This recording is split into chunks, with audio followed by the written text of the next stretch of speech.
ಒಂದು ದಿನ ಆದರೂ ಕೂಡ ಬಿಜೆಪಿಯವರು ಇದನ್ನ ಎತ್ತಕ್ಕಂತ ಪ್ರಯತ್ನ ಮಾಡಿಲ್ಲ.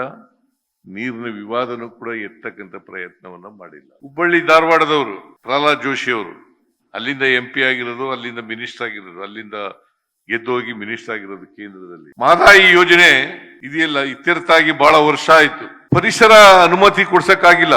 ಏನಪ್ಪಾ ಪರಿಸರ ಅನುಮತಿ ನೋಡಿ, ಯಾರು ಕೇಳ್ತಾರೆ ಅವ್ರನ್ನೇ ಜಾಸ್ತಿ ಒತ್ತಾಯ ಮಾಡೋದು, ಅವ್ರ ಮೇಲೆ ಒತ್ತಡ ಹಾಕೋದು ಜಾಸ್ತಿ.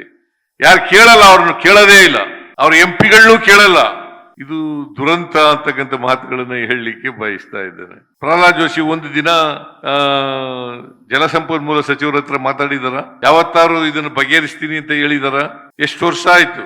ಫಾರೆಸ್ಟ್ ಕ್ಲಿಯರೆನ್ಸ್, ಎನ್ವೈರನ್ಮೆಂಟ್ ಕ್ಲಿಯರೆನ್ಸ್ ಆಗ್ಬೇಕು. ಇದನ್ನ ಮಾಡ್ಕೊಡೋರು ಯಾರು? ಹಿಂದೆ ಇದ್ದಾಗ ನಾವು ಹಿಂದೆ ಸರ್ಕಾರದಲ್ಲಿ ಇದ್ದಾಗ ನೀವು ಗೋವಾದ ಮುಖ್ಯಮಂತ್ರಿ ಜೊತೆ ಮಾತಾಡಿ ಅಂತ ಹೇಳೋದು, ಇಲ್ಲಿ ಹೇಳೋದು ತಮಿಳುನಾಡು ಮುಖ್ಯಮಂತ್ರಿ ಜೊತೆ ಮಾತಾಡಿ ಅಂತ ಅನ್ನೋದು. ಹಾಗಾದ್ರೆ ನಿಮ್ದೇನು ಕೆಲಸ? ಇದನ್ನೆಲ್ಲ ಈ ಪುಸ್ತಕದಲ್ಲಿ ಹೇಳಿದ್ದಾರೆ. ಮಹದಾಯಿ ವಿವಾದ ಇರ್ಬೋದು, ಕಾವೇರಿ ವಿವಾದ ಇರ್ಬೋದು, ಮೇಕೆದಾಟು ವಿವಾದ ಇರ್ಬೋದು, ಆಮೇಲೆ ಕೃಷ್ಣ 3ನೇ ಹಂತದ ಯೋಜನೆ ವಿವಾದ ಇರ್ಬೋದು. ಇದನ್ನೆಲ್ಲ ಪುಸ್ತಕದಲ್ಲಿ ಇದನ್ನೆಲ್ಲ ಉಲ್ಲೇಖ ಮಾಡಿದ್ದಾರೆ.